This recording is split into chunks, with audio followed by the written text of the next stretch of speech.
Hello guys, so we are awake and about. I did not go to the gym today. That's okay. Didn't go the other day either. But that's chill. We're gonna start reading right now, guys. So we are at give me fucking Google. I don't fucking know this Roman numeral bullshit. Hold up. Does anyone know Roman numerals? CXXII. Roman numerals. 122, so we skipped from 90 to 100, whatever. Fuck this guy. Where's a pencil at? Do I have a pencil? Well, we're gonna have to use my Gensel, my Gensel, my ghetto pencil pouch. Hold up, pencil, spawn in, please. Pencil. So I set up all this time prepping stream, but not actually prepping. Okay, guys, so we're gonna start. Letter 122. The daylight has begun to diminish. It has contracted considerably, but not so much that there is not a generous amount remaining. Where's my glasses?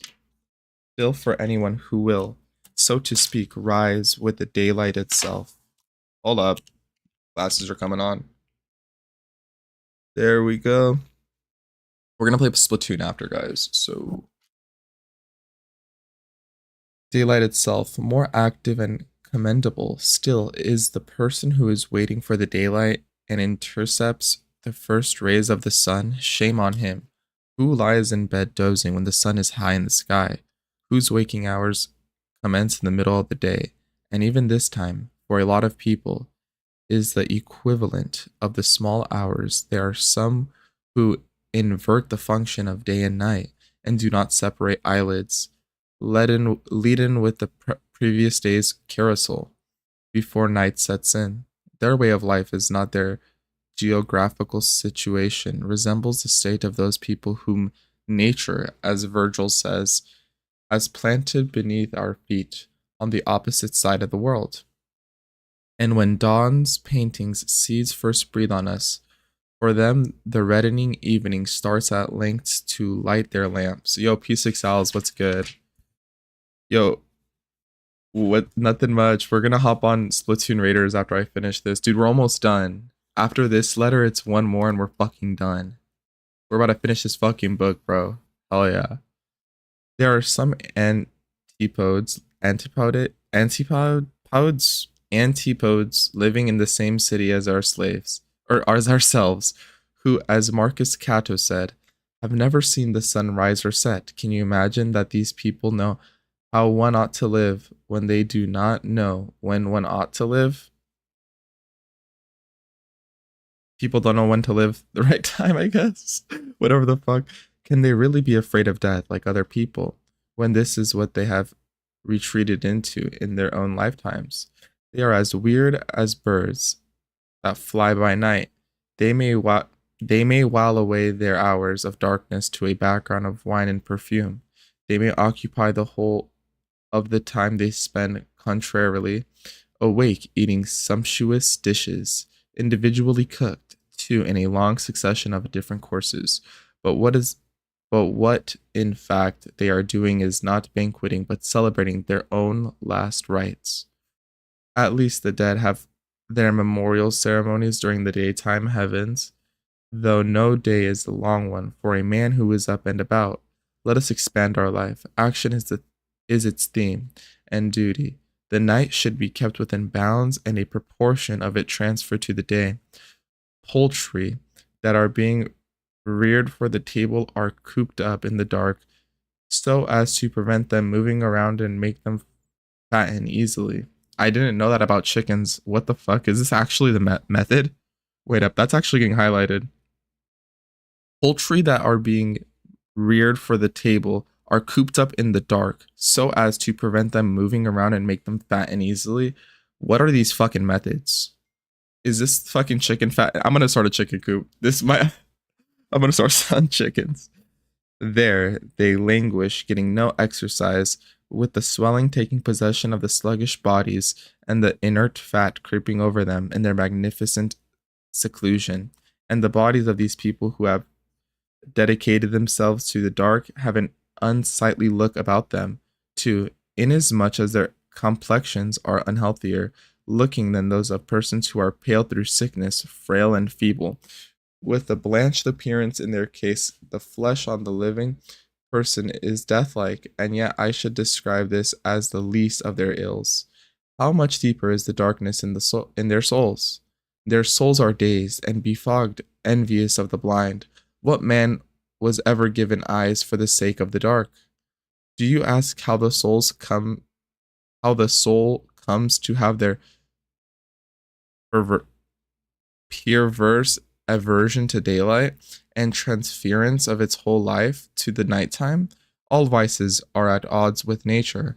All abandon the proper order of things. The whole object of luxurious living is the delight it takes in irregular ways, and in not merely departing from the correct course, but going to the farthest point away from it, and in eventually even taking a stand diametrically opposed to it. Don't you think it's a living unnaturally to drink without having eaten? Taking liquor into an empty system and going on to dinner in a drunken state? Hold up. This might so he's anti pre-gaming. Everyone write this down. Seneca is anti pre-gaming. Yet this is a failing which is common among young people who cultivate their capacities to the point of drinking. Swilling would be a better description of it. In naked groups, the moment they're inside the doors of the public bathhouse, every now and then having a rub all over to get rid of the percipit percip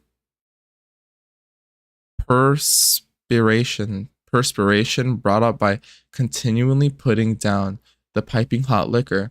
To them, drinking after lunch or dinner is a common habit, something only done by worth by rural worthies and people who don't know where the true pleasure lies. The wine that gives a person undiluted enjoyment, they say, is the wine that makes its way into his system unobstructed instead of swimming around in his food. So, wow, I've never heard of an anti pre-gamer as hard as Seneca. I didn't even know anti pre-gaming was a concept, but this guy fucking hates pre-gaming. Jesus Christ, bro. Like it's good. It's all fucking good. Intoxication on an empty stomach is the kind that gratifies a man. Don't you think it's living unnaturally to exchange one's clothes for women's? It is not living unnaturally to aim at imparting the bloom of youth to a different period of life. Can there be a sorrier or crueler practice than what whereby than that whereby a boy is never apparently allowed to grow up into a man in order that he may endure a man's attentions for as long as may be? Won't even his years rescue him from the indignity his sex ought to have precluded? It is not living unnaturally to hanker after roses during the winter, and to force lilies in midwinter by taking the requisite steps to change their environment and keeping up the temperature with hot water heating. Is it not living unnaturally to plant orchards on the top of towers, or to have a forest of trees waving in the wild on the roofs and ridges of one's mansion, their roots springing at a height which is which it would have been presumptuous for their crests to reach? It is not living unnaturally to sink the foundations of hot baths in the sea and consider that one is not swimming in a refined fashion, unless one's heated waters are exposed to the waves and storms? Jesus fuck, take a chill pill, brother. Having started to make a practice of desiring everything contrary to nature's habit, they finally end up by breaking off relations with her altogether. It's daylight time for bed, all quiet. Now for our exercises, now for a drive, now for a meal. The daylight's getting nearer. Time time we had our dinner. No need to do as the crowd does, to follow the common, well-worn path in life is a sordid way to behave. Let's leave the daytime to the generality of people. Let's have early hours that are exclusively our own. This sort of person to me is as good as dead.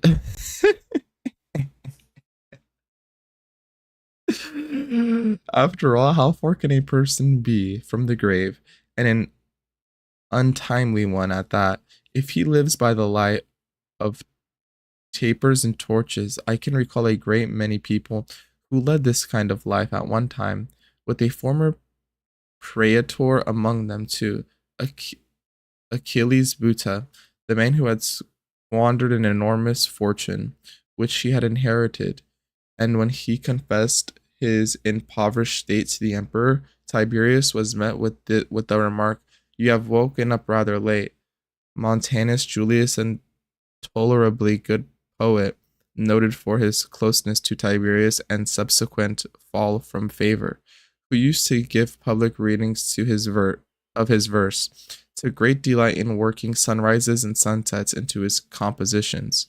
Hence the remark of Nata Pinarius when someone was expressing disgust at the way Montanus' reading had continued for a whole day and declaring that his readings weren't worth attending.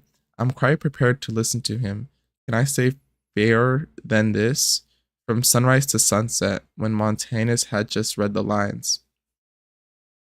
The sun god starts his fiery flames to extend the rosy dawn, to diffuse her light, and now there that plaintive bird, that swallow, starts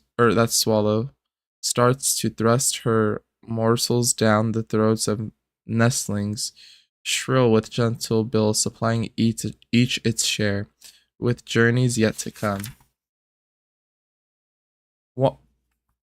One Varus called out, and Buta starts to sleep. Varus was a Roman knight, a friend of Marcus Vinicus, who had always in attendance at good dinners, for which he used to qualify by the sauciness of his tongue. It was he, too, who said a little later on when Montanus had read, "The herdsmen now in byres have stalled their beasts. The night now starts to bring the drowsy world a dreamy stillness." What's that you say? Night is it now? I'll go and pay morning call on Buta. Buta's upside down way of life was a byword, and yet, as I've said, at one time, this sort of life was led by a great many people.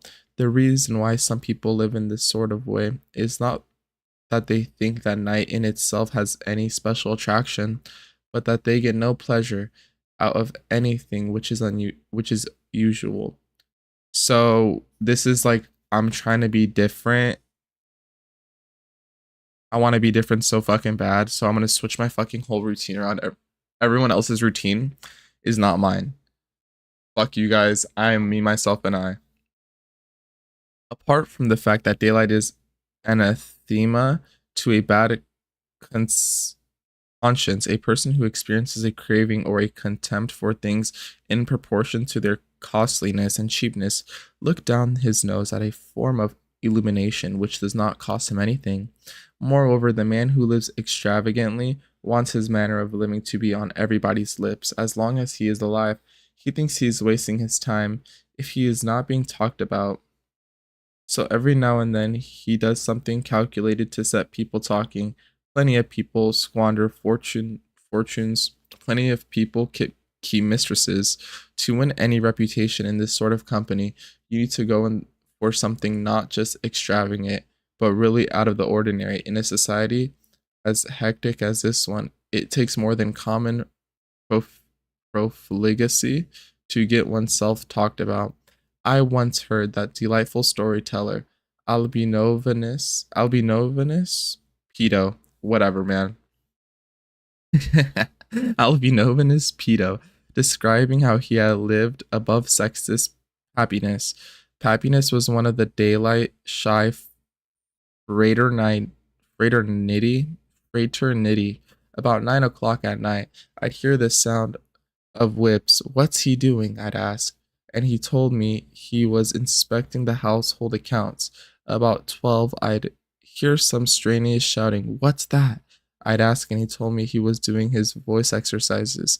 About 2, I'd ask what the noise of wheels meant, and he told me he was off for his drive. About daybreak, there would be a scurrying in all directions, a shouting for boys, and a chaos of activity among stewards and kitchen staff. What is it? I'd ask, to be told he was out of his bath and had called for his pre-dinner appetizer. His dinner, then, it might be said, exceeded the capacity of his day. Far from it, for he lived in a highly economical fashion. All he used to burn up was the night. Hence Peto's remark when some people were describing happiness as being mean and gasping. I take it you would describe him as being a artificial light addict as well. You needn't be surprised to discover so much individuality. Where the vices are concerned, vices are manifold, take countless different forms, and are capable of. Guys, we're almost done. We're about to hop on fucking Splatoon. Pacification. Devotion to what is right is simple. Devotion to what is wrong is complex and admits of infinite variations. It is the same with people's character and those who follow nature. They are straightforward and uncomplicated and differ only in minor degree, while those that are warped are hopelessly at odds with the rest and equally at odds with themselves. But the chief cause of this disease, in my opinion, is an attitude of disdain. For a normal existence, these people seek to set themselves apart from the rest of the world, even in the manner in which they organize their timetable. In just the same way as they mark them slaves off from others, by the way they dress, by the stylishness of their entertaining and their elegance of their carriages. People who regard notoriety or notoriety as a reward for misbehavior have no inclination for common forms of misbehavior, and notary is the aim of all these people who live, so to speak, back to front. We therefore, Lucilius, should keep on to the path which nature has mapped out for us, and never diverge from it. For those who follow nature, everything is easy and straightforward, whereas for those who fight against her life, is just like rowing against the stream. Okay, actually, I thought Seneca was just mansplaining right after a letter like 90, and because he's finna die, he's old as shit, right? But no, I was low key some wrong as fuck. Like I did not even fucking know. He was cooking now. So this is gonna be my last letter from Seneca, guys, and then our next read is gonna be the Epicurean Reader or the Epicurus Reader. But we're also gonna be reading Meditations by Marcus Aurelius. And